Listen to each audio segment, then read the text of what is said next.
2020-та дефинитивно ќе биде година на електричните возила. Ќе започне продажбата на многу нови модели, со што практично само пар производители ќе останат без вакви автомобили во понудата. Бројот на купувачи до кои ќе стигнат сепак ќе биде скромен, но сите се согласуваат дека тој во блиската иднина ќе расте експоненцијално. Доказ за тоа е Норвешка, каде лани дури 42% од новите автомобили беа електрични, што е за 8 пати повеќе отколку во 2013-та.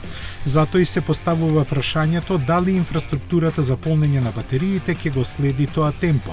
Во Европската Унија во моментот постојат 185.000 јавни полнечи кои се доволни за сегашната електрична флота, но проценките се дека во наредната деценија нивниот број треба да нарасне за 15 пати.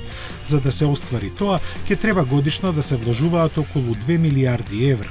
Во проценти изразено, тоа изнесува околу 3% од инвестициите што Европската Унија ги има во целата патна инфраструктура.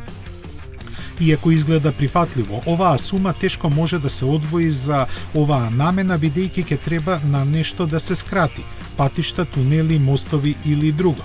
А за тоа политичарите не се подготвени. Излезот се гледа во приватни инвестиции, односно развој на мрежи за полнење со кои би менаџирале одредени компании. Ваков тренд веќе постои, но последиците од тоа би биле зголемена цена на струјата. Во Германија, на пример, полнењето електричен автомобил знае да биде поскапо отколку точењето гориво.